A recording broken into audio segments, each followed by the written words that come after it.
국제 정세를 잘 읽지 못한 일본이 현재 최대의 위기에 빠지게 되었고 G7에서 한국으로 대체되어야 한다는 말도 나오는데요. 이런 상황은 한국조차 예상치 못한 장면으로 그에 대한 배경이 매우 묘하기 때문입니다. 우선 내년 G7 정상회의 의장국인 프랑스의 마크롱 대통령이 시진핑 중국 국가주석을 G7 회의에 초청하는 방안을 검토하고 있다는 것인데, 프랑스는 이미 2003년 의장국 당시 후진타오 주석을 초청한 전례가 있지만 이는 거의 20년 넘게 없던 일이라서 논란이 됩니다. 전문가들은 프랑스의 실용주의 노선은 미국 일변도의 대중국 견제 노선에서 벗어나 독자적인 유럽의 목소리를 내겠다는 의지를 보여주는 것이며, 이는 글로벌 경제의 현실과 지정학적 균형을 외면할 수 없다는 유럽의 인식이 반영된 결과라고도 주장합니다.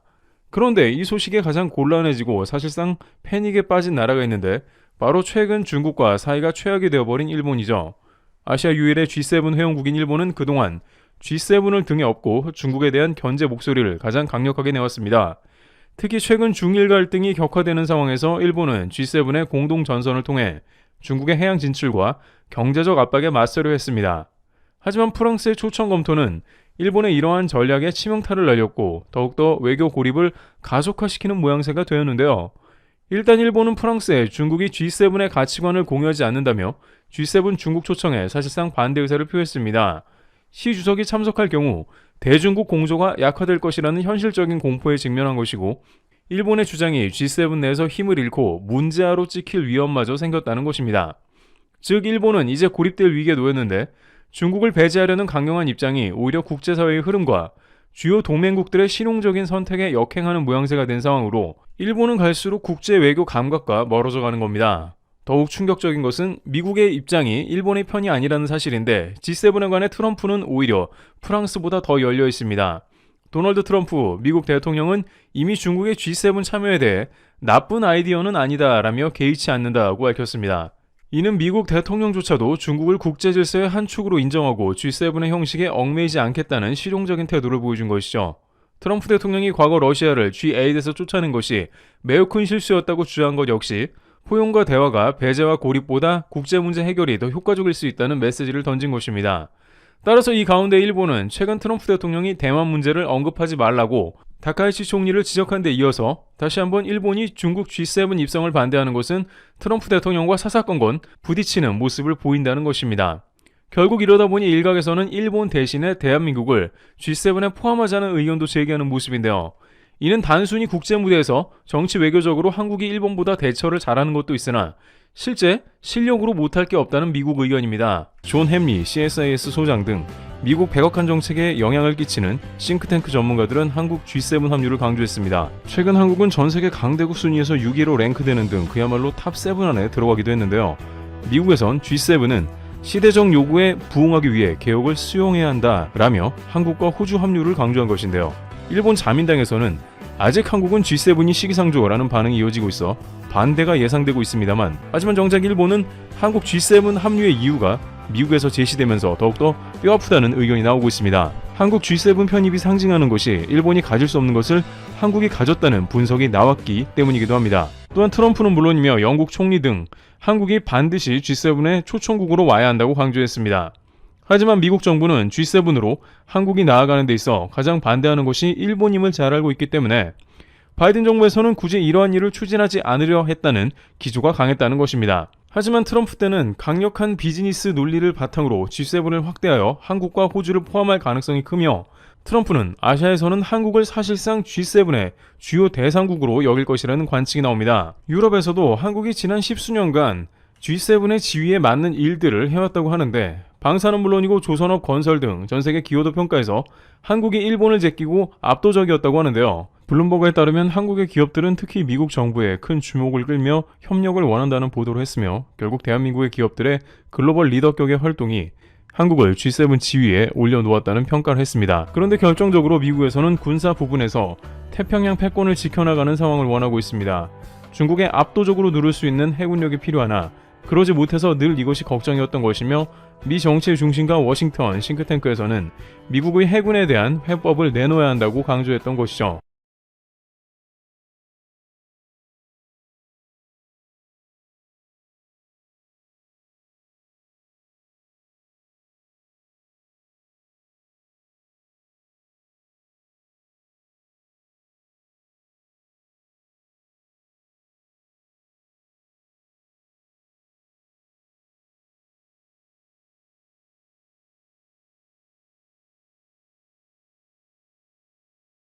근데 여기서부터 재밌는 것이 일본에서 이를 크게 당황하는 이유가 있다고 하는데, 일본 해운업계, 언론계, 그리고 일본 정부는 한국의 선점 전략에 크게 놀랐습니다.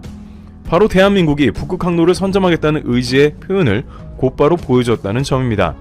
기후변화로 북극해 얼음이 녹으면서 유럽과 아시아를 잇는 최단 루트인 북극 항로가 가능해졌고, 이에 대해서 부산이 물류 허브 등 중심적인 역할을 해야 한다는 중요성이 제기되었습니다.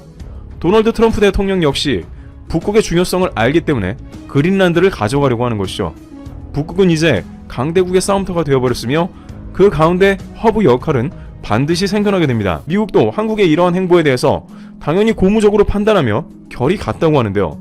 트럼프 전 대통령은 2019년 덴마크에 그린란드를 팔라고 공식 요청하기까지 했으며, 지금까지도 그린란드에 미군을 보내 점령하겠다며 으름장을 놓고 있습니다.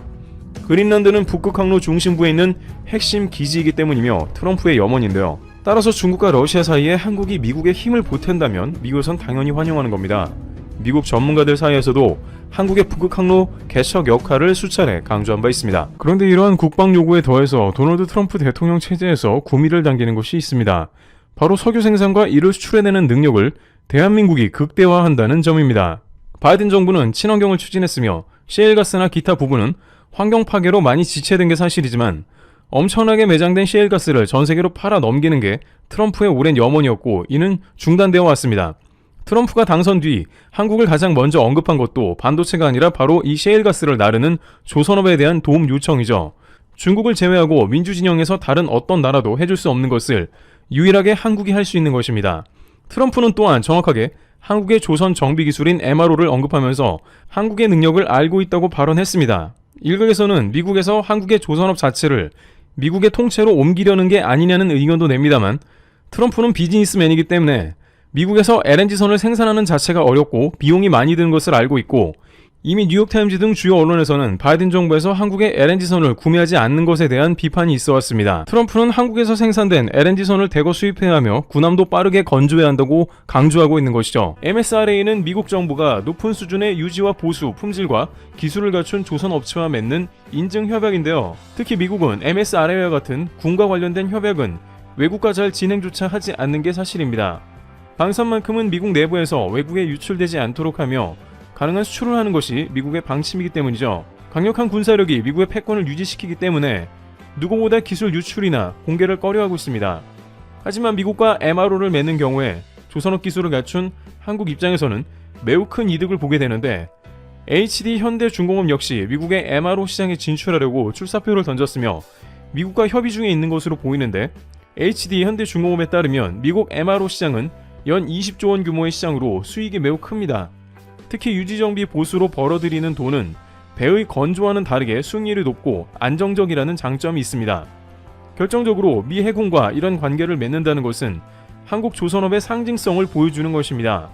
미 해군 함정 MRO를 성공적으로 수행하고 미군 당국과 신뢰관계를 구축하고, 이를 기반으로 미국 정부가 발주하는 함정, 특수 목적선, 관공선 등의 신조사업 수주가 진행된다면 복수의 국가들은 한국의 MRO를 신뢰하면서 자신 국가의 함정도 맡기려고 할 것입니다. HD 현대중공업과 같은 경우에는 필리핀 함정에 대한 MRO를 수행하는 등 경험도 추적되어 있습니다. 이처럼 한국 조선사들은 80조 원 규모의 전세계 MRO 시장을 미국까지 섭렵해 영향력을 확대하려 합니다. 국내 최초 미국과 MSRA를 체결한 한화오션의 경우 미국의 조선소 인수 등 공격적 투자가 배경이 된 것 같고, 현재 미국 내에서는 누구보다도 함정 건조의 필요성과 군함의 유지 보수가 매우 절실한 상황인데, 우선적으로 한화를 그 대상으로 하여 점점 한국의 빅3 조선소로 범위를 늘려 나갈 걸로 보입니다. 미국에서는 전 세계 다양한 국가들을 검토했지만 역시 조선업은 한국만한 국가가 없었던 것입니다. 미국에서는 현재 4만 톤급의 함정조차도 자국에서 제대로 보수 유지하기가 어려운 실정으로 전해지고 있으며, 이러한 함정이 많이 누적되어 있다 보니 한시라도 빨리 한국의 함정을 파견한 것으로 확인되고 있습니다. 미국에서는 안 그래도 미국 내에서 함정 유지 보수는 물론 함정 건조가 중국에 밀린다며 크게 우려하고 있었습니다. 그러다 보니 미국은 수요가 매우 큰 것에 비해서 이를 처리해줄 인력과 사업장이 매우 부족했지만, 미국 내의 조선소 반대 세력과 미국 내에서 국방만큼은 스스로 해결해야 한다는 주장, 존스법까지 뒤엉켜 해외에 쉽게 일감을 주지 않고 있었는데, 이대로 있다가 해군이 중국에 크게 밀린다는 위기감이 나왔기 때문이죠.